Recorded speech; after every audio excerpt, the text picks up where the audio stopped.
Graça e paz, meus irmãos, sejam bem-vindos a mais um estudo bíblico. Essa semana nós lemos de Isaías, capítulo 10 até o capítulo 30. Percorremos aí para profecias messiânicas, vimos várias revelações sobre o caráter de Deus, vimos muita coisa aqui riquíssima e certamente os irmãos perceberam ali o nível, né, de profecia que já encontramos, né, em Isaías. Então temos aqui muita coisa, inclusive até várias profecias escatológicas. Bem, Isaías, esse profeta extraordinário, que mostra ali como Deus trabalha na história. Vamos ver que já de cara no capítulo 10, vamos, lemos no texto que Deus usou nações pagãs para punir Israel. Então, para cumprir os seus propósitos, Deus pode usar quem Ele quiser e Ele continua fiel às suas promessas.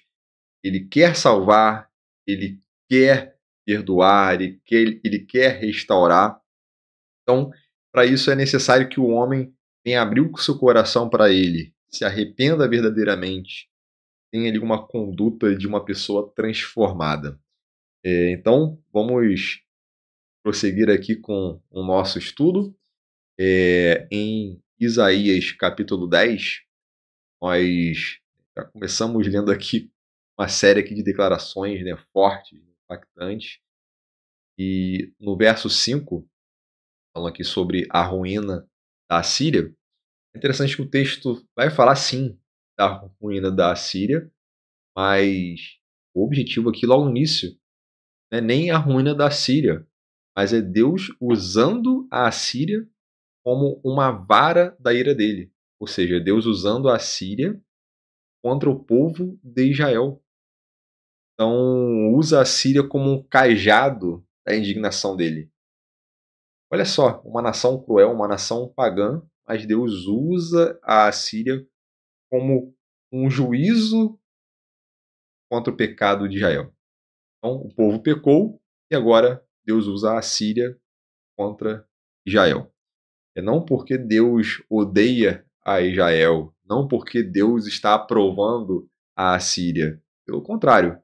Então, Deus usa a Síria para punir Israel devido ao pecado, mas não é que ele esteja aprovando a conduta da Síria. Ele logo em seguida também vai anunciar contra a Síria. Então, é importante considerarmos isso. Okay?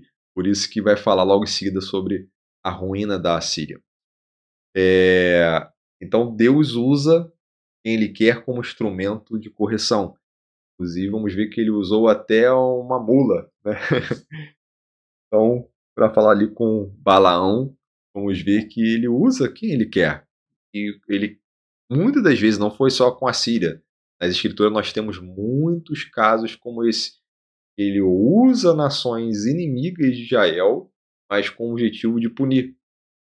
E não significa também que Deus é mau ou que Deus fracassou em algum sentido. Pelo contrário, ele já havia anunciado, ó, lá de trás, a aliança. Isso tudo aqui fazia parte da aliança.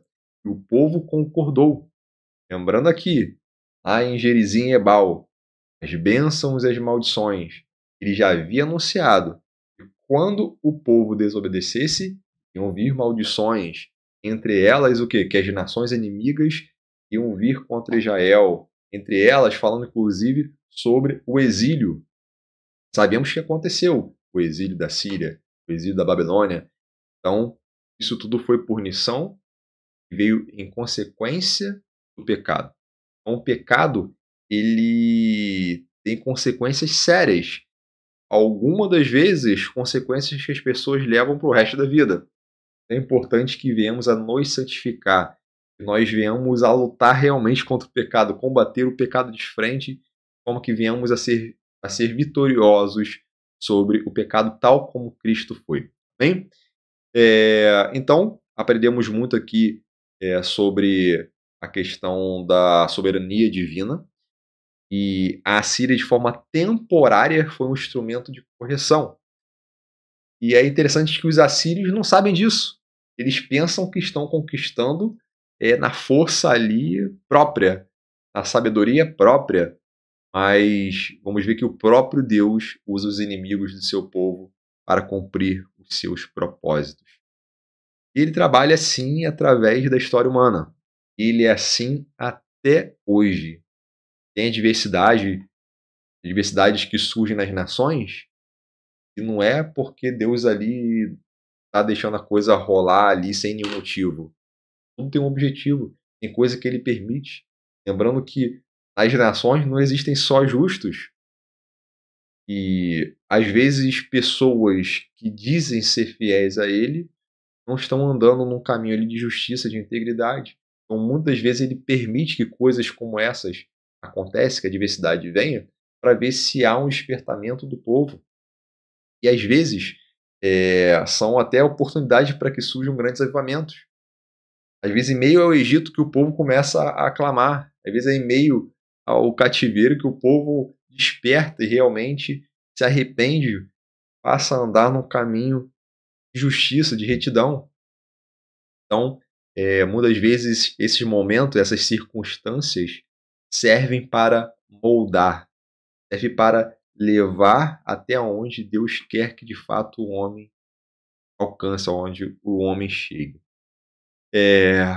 Então, a Síria, ela foi usada por Deus ali como uma vara, mas vamos ver também que, olha, por isso, quando o Senhor houver concluído toda a sua obra no Monte Sião e em Jerusalém, ele castigará o rei da Síria pela arrogância do seu coração e por seu olhar orgulhoso. Deus usou, depois Deus iria contra a Assíria. E isso porque o rei da Síria não entendeu que foi Deus, o próprio Deus, que entregou Israel ali nas mãos dos assírios. Achou que era na própria força da mão, na própria sabedoria. Então, vamos ver que Deus traz juízo também sobre a Assíria. Aqui no verso 15, que fica um pouco mais claro. Por acaso, o machado se gloriará contra quem o utiliza? A serra se exaltará contra quem a maneja? Como se a vara movesse o que a levanta, ou o bastão erguesse o que não é madeira.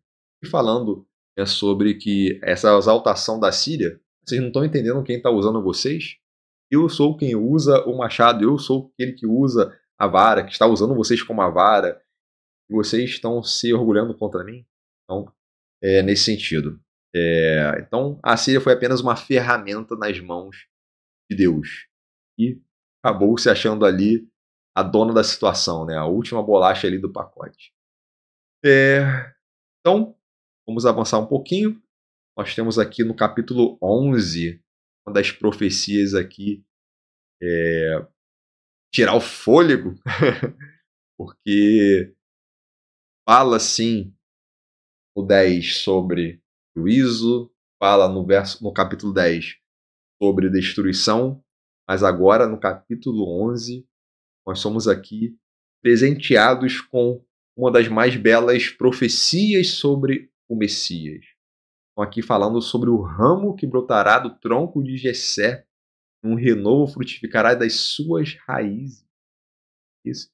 Já aqui nós temos, né, algo forte, porque vai falar que Jessé é o pai de Davi, a linhagem aqui davídica, e os dias de Isaías estavam aqui quase extinta. Vamos ver que a dinastia de Davi, ela ainda que fosse, né, cortada em parte, ainda que estasse aqui um tronco aparentemente morto, ela iria se levantar, né? Iria ascender aqui um renovo que frutificaria ali dessas raízes. E tem muita coisa aqui muito interessante, inclusive do hebraico. Eu não quero prolongar tanto, tem muita coisa aqui em Isaías para se falar. Eu quero tentar trazer aqui o máximo. Mas nós temos aqui essa palavrinha, netzer, que netzer significa o rebento, o renovo, o broto, o ramo. E é curioso que esse netzer é justamente um nome é da cidade de Nazaré. Então, esse nome Netzer, essa raiz da palavra, é justamente da onde vem o nome Nazaré. E Jesus seria chamado, né, de Nazareno, né? A gente vê essa palavra Netzer.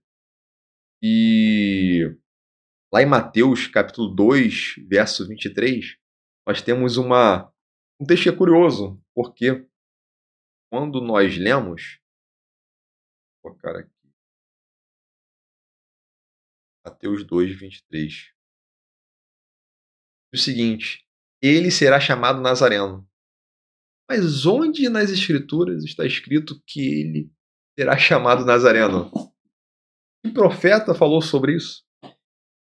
Então nós temos aqui essa conexão incrível em que Isaías diz que quando tudo parece perdido para a casa de Davi, quando a monarquia estivesse ali acabada, o povo disperso, Deus faria brotar algo novo, poderoso, daquelas raízes antigas. Sabemos que Jesus Cristo é esse renovo, esse rebento que trouxe vida, não só para Israel, mas para toda a humanidade. Tem várias particularidades do hebraico, mas vamos avançar um pouquinho, porque já no verso seguinte, em Isaías 11, no verso 2, tem aqui algo que eu gostaria de trazer para os irmãos também. Vamos ver que Isaías nos apresenta aqui uma descrição extraordinária dos dons que estariam sobre o Messias. Um texto aqui que os teólogos descrevem como os 7 dons do Espírito ou os 7 Espíritos de Deus. E essa doutrina tem muito a ver com uma perfeição do Espírito de forma plena, né, algo pleno, porque o número 7 em hebraico tem a ver com perfeição, totalidade, plenitude, completude, algo que está completo. E quando vemos essa profecia falando que o Espírito de Deus estaria, né, sobre o Messias, estaria completo, né, em sua plenitude. Assim como, né, vemos no Novo Testamento que nele habita corporalmente toda a plenitude da divindade. Então vamos lá. Nós temos aqui, e repousará sobre ele o Espírito do Senhor, o Espírito de sabedoria, entendimento, o Espírito de conselho e de fortaleza, o Espírito de conhecimento e de temor do Senhor. Essa tradução ficou excelente porque ela é bem literal aqui ao hebraico. E são 7 características aqui. Temos aí esses 7 dons do Espírito, alguns chamam também como 7 Espíritos de Deus, né, como a plenitude do Espírito Santo. E temos já de cara aqui, olha aqui, o português está muito perfeito aqui a tradução, mas estarei lendo aqui no hebraico para dividir aqui cada uma dessas 7 características. Então nós temos aqui Venachá. Venachá é justamente essa primeira palavrinha, e repousará. Aí nós temos Alaiv, que é sobre ele. Ruach Adonai, o Espírito do Senhor. Aí diz Ruach Ormá, Espírito de sabedoria. Uvna, e de entendimento. Aí depois diz Ruach Etzá, que é espírito de conselho. Ugevorá, e de fortaleza. Ruach Da'at, espírito de conhecimento. Aí depois fecha dizendo Irat Adonai, e de temor do Senhor. Então nós temos o Espírito do Senhor, né, que é a presença divina. Nós temos a sabedoria, Hormá, que é o conhecimento prático. Nós temos o Biná, que seria o entendimento, o discernimento mais profundo. Nós temos Etzá, que é o conselho, capacidade de orientar, de guiar.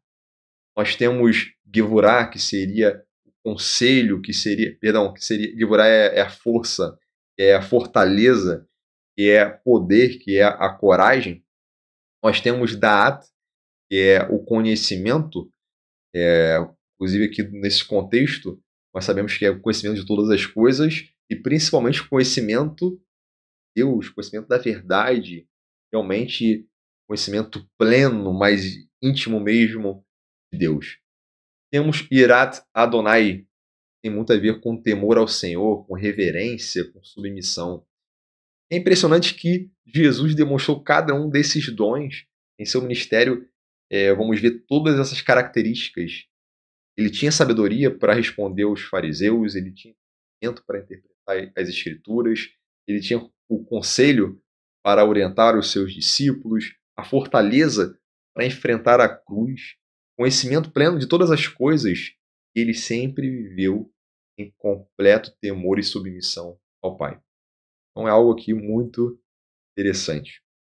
E é interessante também, deixa eu gostaria de mostrar aos irmãos, o verso 4: mas julgará os pobres com justiça e defenderá os humildes da terra sem parcialidade. Ferirá a terra com palavras de juízo e matará o ímpio com o seu sopro. Caramba, hein? Olha só, Isaías profetizou até mesmo a morte do anticristo. E Paulo vai confirmar isso lá na frente, lá em 2 Tessalonicenses capítulo 2, no verso 28, vai dizer que Jesus destruirá o iníquo na manifestação da sua vinda, matando o ímpio ali com o sopro de sua boca, referindo aqui ao anticristo. Lá em Colossenses, no capítulo 2, eu gostaria de estar trazendo aqui, só um pouquinho. Acabamos de ler, né? Porque acabamos de comentar aqui, pois nele habita corporalmente toda a plenitude da divindade. E o que eu gostaria de ler aqui com os irmãos,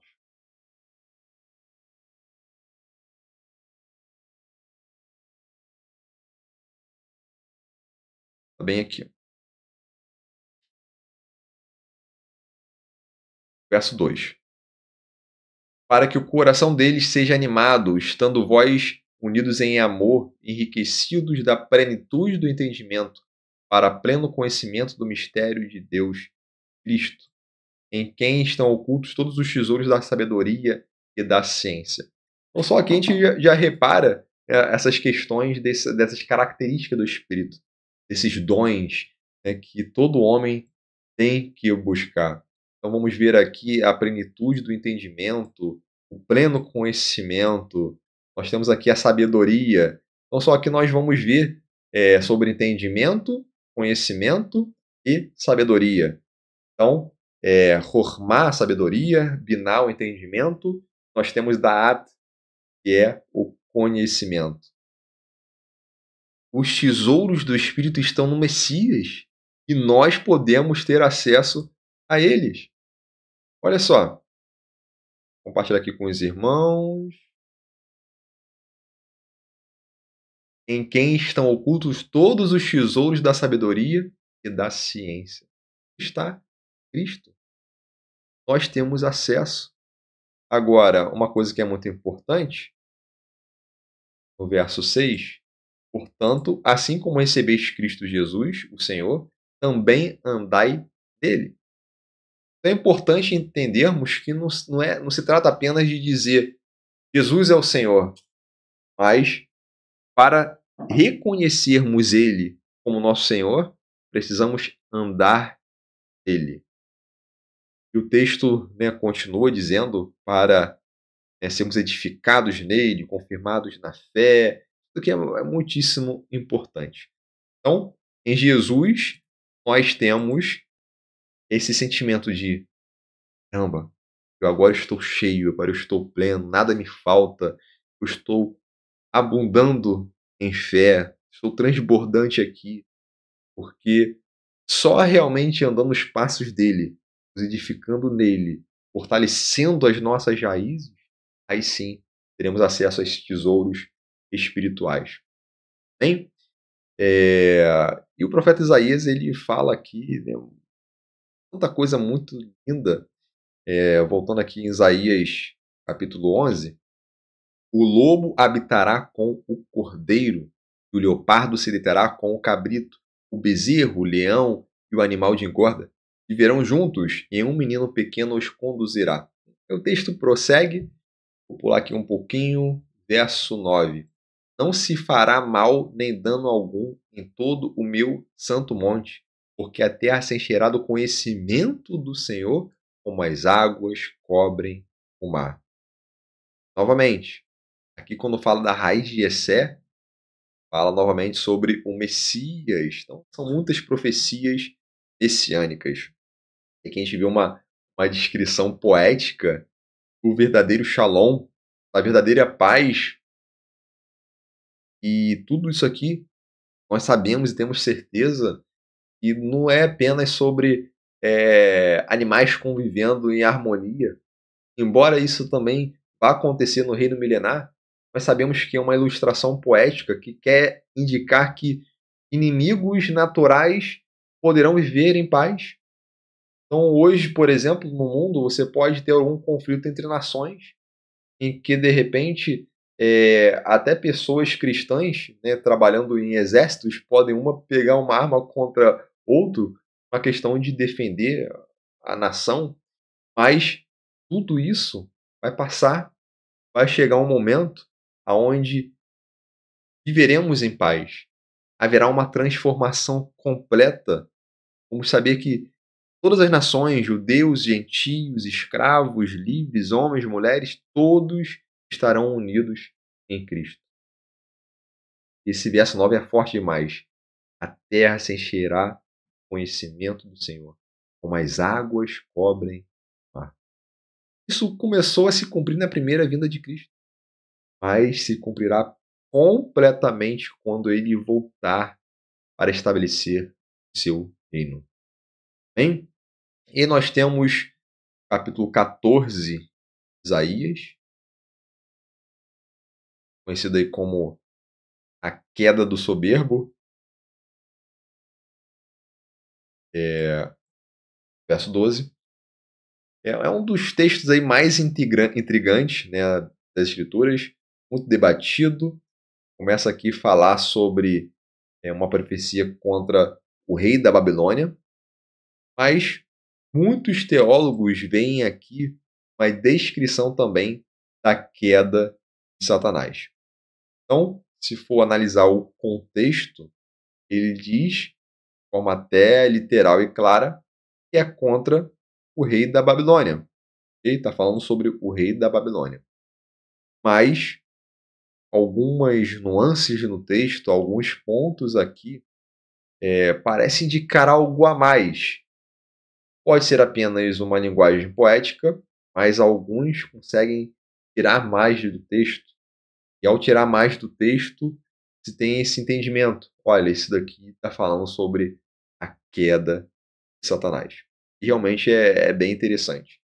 Mas dizendo, como caíste do céu, ó estrela da manhã, filha da alva, como foste lançado por terra, tu que enfraquecias as nações. Tu dizias a ti mesmo, subirei ao céu, elevarei meu trono acima das estrelas de Deus, me assentarei no monte da congregação, nas extremidades do norte. Subirei além das nuvens e serei semelhante ao Altíssimo. Então, essas expressões aqui realmente parecem indicar algo além do que uma questão apenas do rei da Babilônia. E é até importante trazer aqui a origem aqui de um dos termos que alguns usam para se referir a Satanás. Em hebraico, quando nós lemos nesse verso, deixa eu colocar aqui no 12, a expressão estrela da manhã, em hebraico, é essa aqui, ó. Helel ben Shahar, que significa o que brilha, filho da alva. E aí, quando Jerônimo fez a tradução para o latim, do hebraico para o latim, no lugar de filho da alva, ele acabou usando uma palavrinha chamada Lúcifer. Originalmente, a palavra Lúcifer, no verso 12, a última linha aqui, originalmente a palavra Lúcifer não significava o que significa hoje, é uma referência a Satanás. Então o que aconteceu? No latim, a palavra Lúcifer tem a ver com o filho da alva, e quando surgiu essa interpretação cristã mais forte, quando que Isaías 14 se referia à queda de Satanás, e olhando para o texto falando, olha, que quando fala de filho da alva, é Satanás. E no latim a palavra era Lúcifer, então começou-se a se adotar esse termo de forma, né, mais exclusiva para Satanás. Então hoje, por favor, não use o termo Lúcifer para qualquer outra coisa. Ficou ali, teologicamente, falando de uma forma mais fechada, indicando exclusivamente Satanás. Ok? Então, só para entendimento que nem sempre foi assim. Então, se for pegar algum escrito muito antigo, provavelmente ali anterior à Vulgata, poderá ter um entendimento ali diferente. Ok? Então, só trazendo essa questão importante. Então, vimos aqui que esse texto ensina que o orgulho é a raiz de todos os pecados. Foi o orgulho que causou a queda de Satanás. Foi o orgulho que levou Adão e Eva a desobedecer. E é o orgulho que faz o homem separar de Deus até hoje. Jesus é a verdadeira estrela da manhã. Lá em Apocalipse, capítulo 22, o verso 16, eu, Jesus, enviei o meu anjo para vos testemunhar essas coisas em favor das igrejas. Eu sou a raiz e a geração de Davi, a resplandecente estrela da manhã. Então nós estamos vendo aqui o renovo, o rebento ali de Jessé. Novamente aqui falando sobre a resplandecente estrela da manhã. Jesus é a resplandecente estrela da manhã. Bem? Então nada vai usurpar o lugar dele. Um ponto aqui, vou falar um pouquinho. Isaías 25. Os capítulos 24, 25, 26 e 27 de Isaías, eles são capítulos aqui muito escatológicos, né? Vamos ver muito sobre o final dos tempos, questões que algumas já aconteceram, mas podem se repetir. Mas em todos esses capítulos, 24, 25, 26 e 27, nós temos aqui cumprimentos proféticos do fim. Ok? Em alguns capítulos, alguns possuem até uma certa dúvida. Não, isso aqui já aconteceu, mas tem alguma característica ali que é o fim. Vou trazer aqui um exemplo. Capítulo 24. Capítulo 24, nós vamos ver aqui a terra devastada.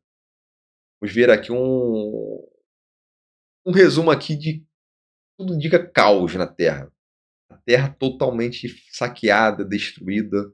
Ninguém mais está feliz na terra. A terra agora a gente vê que ninguém tem mais o prazer de sair, de se alegrar, de tomar um vinho. Vamos ver aqui que os moradores estão gemendo. Percebe? Não existe mais aquela folia, né? Pessoas gritam nas ruas, toda alegria acabou. Então, tem esse texto. Aí alguns podem falar, mas isso aqui já passou, isso aconteceu na época tal e tal. Ok, aqui realmente não tem uma indicação de época por enquanto. Mas quando nós começamos a nos deparar com o final, nós vamos seguindo com a leitura. E aí, já começa a dizer aqui, ó. Naquele dia, o Senhor castigará os exércitos celestiais nas alturas e os reis na terra. E continua, continua. E quando chega no último verso, então a lua ficará desconcertada e o sol envergonhado, pois o Senhor dos exércitos reinará no monte Sião e em Jerusalém, e manifestará a sua glória diante dos seus anciãos. Caramba, aqui já está falando já sobre o retorno de Jesus. Ele fala isso aqui, lá em Mateus 24, que o sol e a lua se escurecerão. Olha só, a lua ficando desconcertada, o sol envergonhado, é justamente se escurecendo, perdendo a luz. Né? O sol não dará a sua luz. Então a gente vê exatamente essa questão. E tem outras referências proféticas também falando sobre esse momento. Okay? E aí o capítulo 25, também vamos ver a mesma coisa, falar aqui sobre o grande banquete que será dado, Então tem coisas aqui muito interessantes.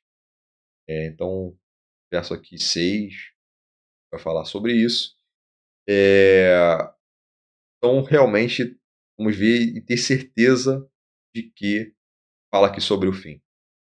No verso 8, por exemplo, aniquilará a morte para sempre. E assim Deus, o Senhor Deus, enxugará as lágrimas de todos os rostos e tirará de toda a terra a humilhação do seu povo, porque o Senhor disse. Ficou claro aqui que está falando sobre eventos finais. Ok? Lendo aqui o restante, isso vai ficando mais claro ainda. Tem um verso 7 que ele é bastante interessante. Quando se analisa, dependendo da tradução, e até mesmo no original em hebraico, nós temos umas palavras aqui que, para quem viveu no período da pandemia, já fica assim, ó, caramba, será que isso aqui se referia a um momento aqui de pandemia, um momento aqui de pessoas usarem máscaras? E faz sentido sim, porque nós lemos no capítulo 24, momento de terra destruída, momento que quem tem alegria para se fazer nada, pessoas não saem mais nas cidades, parece uma situação de pandemia. É curioso, porque é um texto que até então, antes de passarmos pela pandemia do Covid, nós não tínhamos ali uma referência de falar isso tudo aconteceu no mundo inteiro. Tiveram outras pandemias no passado, situações epidêmicas, mas nada nesse nível de Covid que todas as nações do mundo passaram e esse controle que se teve, máscara no rosto. Então, foi uma coisa que despertou mais atenção nesse texto. E, de fato, lendo o hebraico, nós temos essa palavra, a máscara do rosto. Inclusive, aqui, quando fala sobre esse véu aqui, em hebraico, é entendido como véu de tecido. Ok? Então, ao meu ver, trazendo aqui para os irmãos, para mim, duas interpretações possíveis para o dia de hoje, tá ok? Pode ser que em algum momento futuro se tenha uma interpretação diferente, mas, ao meu ver, tem duas possibilidades. A primeira, para mim, é uma questão aí pandêmica, de pessoas usando essas máscaras, e ele vai destruir essas máscaras, não vai haver mais necessidade, vai ver mais essa questão de enfermidade, pandemia. E é importante destacar aqui, hoje, 2025, 10 de agosto, a data que eu estou fazendo esse vídeo, nós meio que já vencemos essa fase da Covid. Hoje a gente não vê as pessoas na rua usando mais máscaras.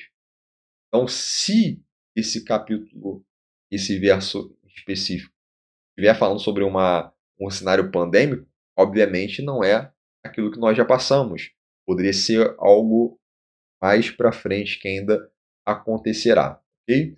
Então, só um destaque para isso. Não sei se pode ser uma Covid ou outra coisa, e pode até não ser um cenário pandêmico, mas isso aqui chama a atenção, principalmente pelo fato de nós termos vivenciado algo que poderia ser uma evidência, né, de um cumprimento profético.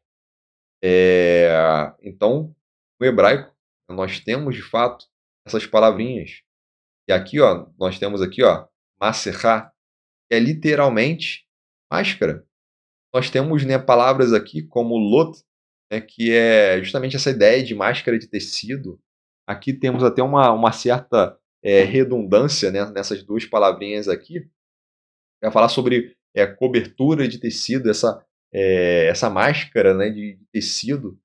Então é uma coisa aqui curiosa. Bem, como eu falei que tem duas, atualmente eu tenho duas interpretações possíveis, ao meu ver poderia se indicar algum costume aqui de algum povo ou uma religião. Aqui diz todos os povos, então talvez não seja isso.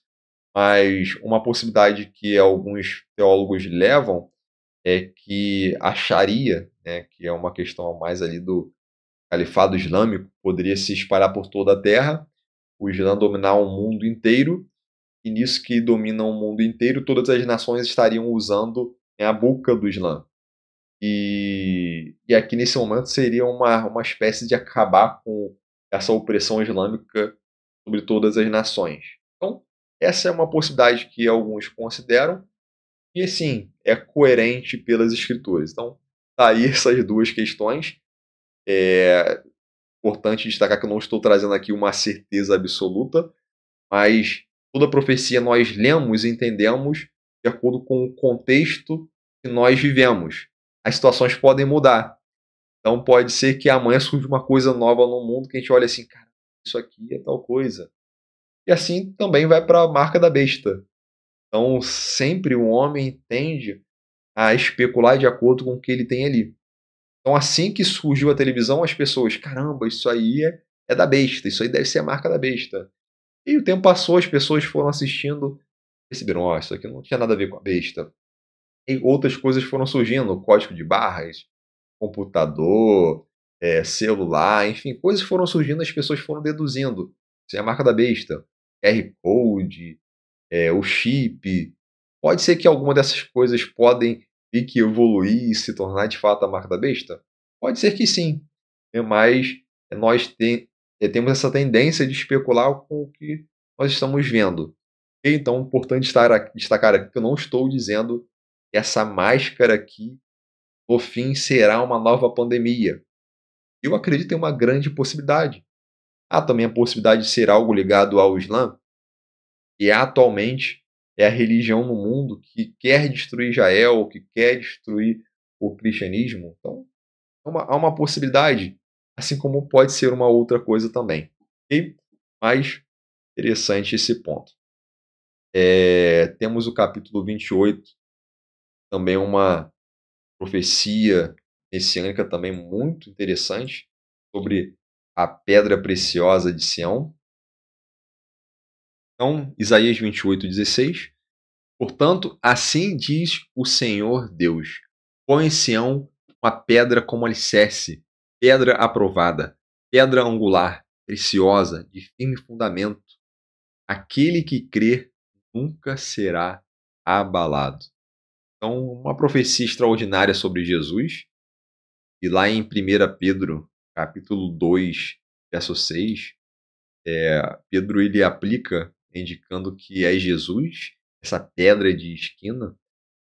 Olha só, por isso a Escritura diz.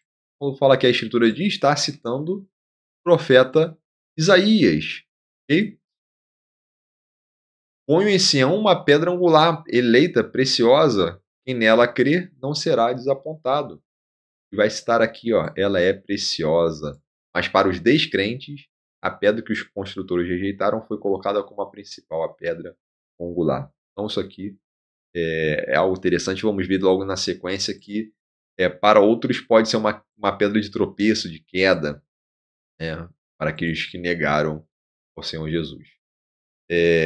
Então, nós sabemos que Jesus ele passou por todos os testes, tentação, sofrimento, morte.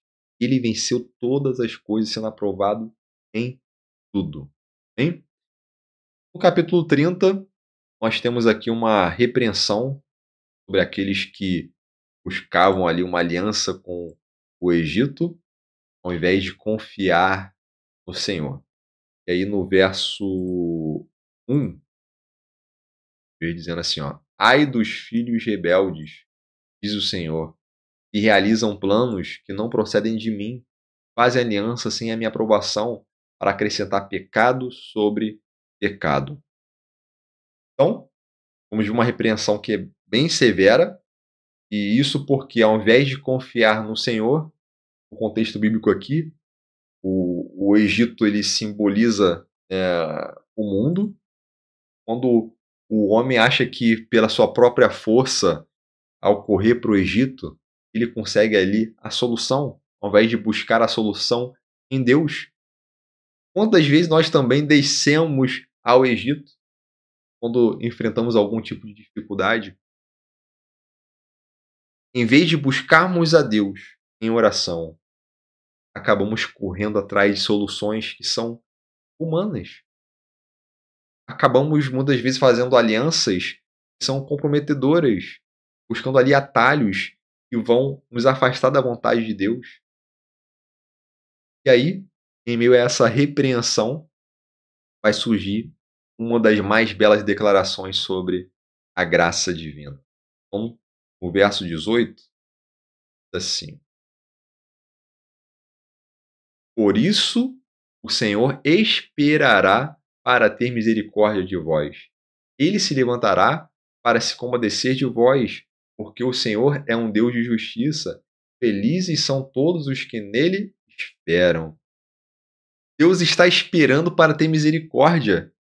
Ele quer nos perdoar, ele quer restaurar, ele quer nos abençoar. Deus é muito paciente. Até por isso que nós estamos vivos ainda. Meus irmãos, nós vimos nessa leitura que Deus trabalha na história de forma soberana. Ele usa quem ele quer. Vamos ver que ele usou a Síria como um instrumento ali do seu propósito. Ele sempre mantém a sua promessa, restauração para com seu povo. Que nós possamos aprender a confiar na soberania de Deus. Tem coisas que às vezes nós não entendemos, mas que possamos aprender a viver nessa expectativa do cumprimento completo de todas as promessas de Deus. E tudo culmina na volta de Cristo, tudo aponta para Ele. E até lá possamos ser pessoas que ouvem a voz, que andam no caminho que Ele mostra. Para encerrar, vou ler aqui o verso 19. Na verdade, o povo habitará em Sião, em Jerusalém. Não chorarás mais, certamente ele se compadecerá de ti quando ouvir o teu clamor, e ao ouvi-lo te responderá. Meus irmãos, olhem só, o Espírito Santo, ele vem a gravar essas palavras proféticas em nossos corações, e possamos lembrar que servimos ao único Deus e que ele cumpre todas as suas promessas. Amém? Então, meus irmãos, que o Senhor te abençoe grandemente, continue firmes e fortes, seguindo aí no alvo que é Cristo. Nos vemos na próxima semana com mais um estudo bíblico. Fica na paz.